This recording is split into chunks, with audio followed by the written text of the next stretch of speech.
नमस्कार दोस्तों, मैं Vishnudhari Singh, advocate Vishnudhari Singh legal channel में आप सभी दर्शकों का स्वागत करता हूं।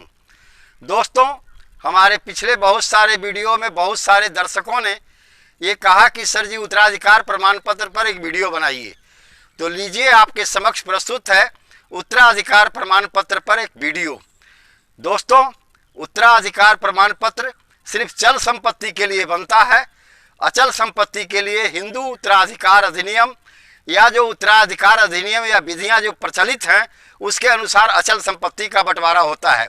इसमें सिर्फ चल संपत्ति ही मृतक के उत्तराधिकारियों को मिलती है। तो आइए हम समझते हैं पहले उत्तराधिकार प्रमाण पत्र क्या है। दोस्तों, हर व्यक्ति अपने जीवन में कुछ न कुछ कमाता है, कमा करके कुछ न कुछ पैसा बचाता है। वह पैसा बचाने के बाद या तो बैंक में या अन्य वित्तीय संस्थाओं में जैसे शेयर में, डिवेंचर में इत्यादि में पैसा को इन्वेस्ट करता है दोस्तों। लेकिन दुर्भाग्य से या उसके मन के अनुसार वह उस निवेश किए गए पूंजी में किसी व्यक्ति को नॉमिनी नहीं बनाता।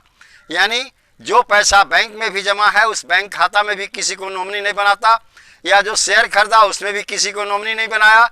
जब नॉमिनी नहीं बनाया और वह मृतक निर्वसियत मर गया, यानी वह मृतक जो है जो पूंजी कमा करके इन वित्तीय संस्थाओं में जमा किया था वह बिना वसीयत किए हुए अगर स्वर्गवास कर गया, तो वैसी स्थिति में उसके उत्तराधिकारियों को उत्तराधिकार प्रमाण पत्र बनवाना ही पड़ता है दोस्तों।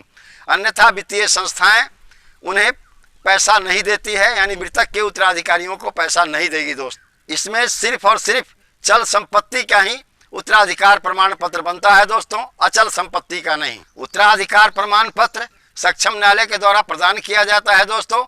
सक्षम न्यायालय वह न्यायालय है जहां या तो वो पूंजी जमा करता मृतक जो है, जिसकी पूंजी बैंक में या वित्तीय संस्थाओं में जमा है, वह स्वर्गवास कर गया हो, या उसकी अस्थायी रिहायशगाह हो, अस्थायी उसका घर हो, जिस सक्षम न्यायालय के अंतर्गत में उसका घर हो। ऐसे जिला न्यायालय में ही उत्तराधिकार प्रमाण पत्र हेतु प्रार्थना उत्तराधिकारियों द्वारा प्रस्तुत किया जाता है। और न्यायालय के द्वारा दिया गया जो प्रमाण पत्र है कि यही उत्तराधिकारी उस पैसे का हकदार है, यही उत्तराधिकारी उस वित्तीय संस्थाओं से पैसा निकाल सकता है, यह प्रमाण पत्र उत्तराधिकार प्रमाण पत्र कहलाता है दोस्तों। अब प्रश्न उठता है कि उत्तराधिकार प्रमाण पत्र की आवश्यकता क्यों पड़ी। दोस्तों, साधारणतया बैंक वगैरह में अगर कोई निवेश करता, अपनी पूंजी को जमा करता है और खाता पर किसी को नॉमिनी नहीं बनाता, तो उसके मृत्यु की अवस्था में अगर वो किसी को वसीयत नहीं लिखा है कि हमारे मरने के बाद ये पूंजी किसका हो, ऐसा अगर नहीं लिखा है, वैसी स्थिति में अगर उत्तराधिकारियों में कोई विरोध न हो, तो बैंक सिर्फ किसी उत्तराधिकारी को या उत्तराधिकारियों को मात्र अंडरटेकिंग लेकर के उसका पैसा, उसके मृतक का पैसा उन उत्तराधिकारियों को दे देती है। लेकिन दोस्तों, ऐसी स्थिति शेयर और डिवेंचर के साथ नहीं है। वहाँ पर वो लोग अगर नॉमिनी नहीं है तो उत्तराधिकार प्रमाण पत्र का मांग करते ही है दोस्तों। अगर उत्तराधिकार प्रमाण पत्र उन्हें नहीं दिया गया तो वह पूंजी उस उत्तराधिकारी को नहीं देंगे। अब प्रश्न उठता है दोस्तों, उत्तराधिकार प्रमाण पत्र लाने हेतु उत्तराधिकारियों को क्या क्या करना पड़ता है। दोस्तों, उत्तराधिकारी जो भी हैं उन्हें सबसे एक पहले प्रार्थना पत्र लिखनी पड़ती है। प्रार्थना पत्र के साथ एक शपथ पत्र देना पड़ता है। और दोस्तों, जो मृतक की पूंजी किसी वित्तीय संस्था में जो जमा है उसका पूरा विवरण एक पन्ना पर उस प्रार्थना पत्र के साथ लगा दिया जाता है। और उसके बाद शपथ पत्र के बाद उस प्रार्थना पत्र को सक्षम जिला न्यायालय में सुपुर्द कर दिया जाता है। पहले ही बता चुका हूं मैं आप लोगों को कि सक्षम जिला न्यायालय वह न्यायालय है जहां वह मृतक जिसकी पूंजी किसी वित्तीय संस्था में जमा है वह स्थायी रूप से निवास करता था या उसकी मृत्यु उस जिला न्यायालय के अंतर्गत हुई है, वही जिला न्यायालय सक्षम न्यायालय कहलाता है। सक्षम जिला न्यायालय में ही वे उत्तराधिकारी लोग अपने प्रार्थना पत्र के साथ उत्तराधिकार प्रमाण प्राप्त करने के लिए उत्तराधिकार प्रमाण पत्र न्यायालय से जारी कराने हेतु इस प्रार्थना पत्र को पेश करते हैं या प्रार्थना पत्र को दाखिल करते हैं। इस प्रार्थना पत्र के साथ में पार्टी बनाने के लिए वो वित्तीय संस्थाएं हैं जिनके यहाँ पैसा जमा है, अन्य कोई उत्तराधिकारी हैं, या पूरे सर्वसाधारण को भी इसकी सूचना दी जाती है दोस्तों। सर्वसाधारण को सूचना देने के लिए न्यूज़पेपर में इस नोटिस को प्रकाशित कराना पड़ता है ताकि आम जनता भी समझ ले कि फलाना व्यक्ति जो उत्तराधिकारी है सक्षम जिला न्यायालय में, वह फलाने मृतक व्यक्ति का उत्तराधिकार प्रमाण पत्र प्राप्त करने हेतु न्यायालय में प्रार्थना पत्र दाखिल किया है। अगर उन लोगों को कोई भी शिकायत है तो वो आकर के जिला न्यायालय में अपना शिकायत दर्ज करा सकते हैं। दोस्तों, साधारणतया उत्तराधिकार प्रमाण पत्र का जो मुकदमा है सिविल सूट की तरह चलता है, लेकिन दोस्तों चूंकि इसमें वित्तीय संस्थाओं का कोई खास इंटरेस्ट नहीं होता, वित्तीय संस्थाओं को ही प्रतिवादी बनाया जाता है। वैसी परिस्थिति में वित्तीय संस्थाएं न इस केस में WS फाइल करती हैं, रिटेन स्टेटमेंट फाइल करती हैं और न उसका कोई विरोध करती हैं।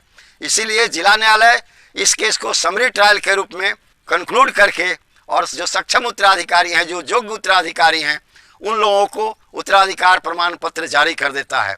अब आपके सामने प्रश्न उठता होगा कि सक्षम उत्तराधिकारी कौन है। दोस्तों, मृतक के क्लास 1 के जो वारिसान हैं वो सक्षम उत्तराधिकारी हैं, जैसे बेटा, बेटी, पत्नी या माता।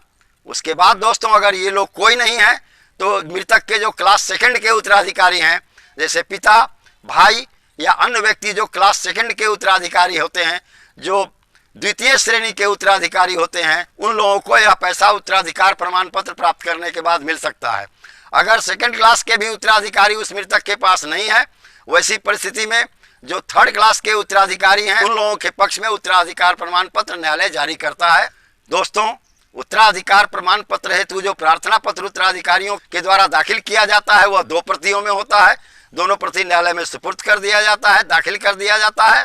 अब जो सिविल कोर्ट की तरह या जो अन्य प्रक्रियाएं हैं, इसमें गवाह वगैरह या जो भी डॉक्यूमेंट का एग्जिबिट करना हुआ, इन प्रक्रियाओं से गुजरने के बाद अगर न्यायालय यह पाता है कि यह एक योग्य उत्तराधिकारी है तो उसके पक्ष में वह उत्तराधिकार प्रमाण पत्र जारी करने का निर्देश जारी करता है। उत्तराधिकार प्रमाण पत्र प्राप्त करने के लिए उस उत्तराधिकारी को जो प्रार्थना पत्र न्यायालय में पेश किया था उसे शुल्क स्टाम्प भी न्यायालय में दाखिल करना पड़ता है। दोस्तों, यह स्टाम्प कितने वैल्यू का होता है? 3% उस वैल्यू का होता है जो पैसा मृतक का बैंक में जमा है। मृतक ने जितना पैसा बैंक में जमा किया उसके 3% का स्टाम्प पेपर जो है वह न्यायालय उस उत्तराधिकारियों से मांग करती है जिसके पक्ष में उत्तराधिकारी प्रमाण पत्र जारी करने का निर्देश जारी हो चुका है। इसके बाद इसी स्टाम्प पेपर पर न्यायालय जो है उत्तराधिकार प्रमाण पत्र उत्तराधिकारियों को जारी करती है। इस उत्तराधिकार प्रमाण पत्र को लेकर के वह उत्तराधिकारी उन वित्तीय संस्थाओं के पास जाएगा जहां मृतक का पैसा जमा है।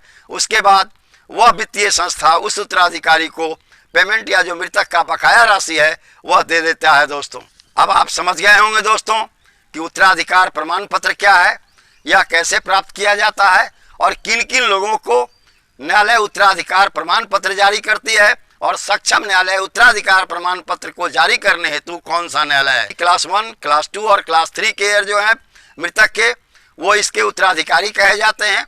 अगर एक नहीं है तो दूसरा, दूसरा नहीं है तो तीसरा। धन्यवाद दोस्तों। विशेष अगले वीडियो में। अगर यह मेरा वीडियो आपको पसंद आया तो आप इसे लाइक करें, सब्सक्राइब करें। सब्सक्राइब करने के बाद दाहिनी तरफ का बेल बटन दबाना न भूलें ताकि हमारा जो भी वीडियो हो आपकी सेवा में सहज प्रस्तुत होता रहे। और हाँ दोस्तों, इसे अपने सगे संबंधियों और साथियों को भी शेयर कर दें कि जिन लोगों को भी उत्तराधिकार प्रमाण पत्र अगर बनवाना है तो इन प्रक्रियाओं का पालन करते हुए एक प्रार्थना पत्र के साथ सक्षम जिला न्यायालय में वह प्रार्थना पत्र पेश करे और निश्चित प्रक्रिया से गुजरने के बाद वहां से उत्तराधिकार प्रमाण पत्र प्राप्त कर अपने मृतक, अपने परिवार के जो मृतक हैं उनके पैसों को किसी भी वित्तीय संस्था से वापस पा सकें, ले सकें। धन्यवाद दोस्तों।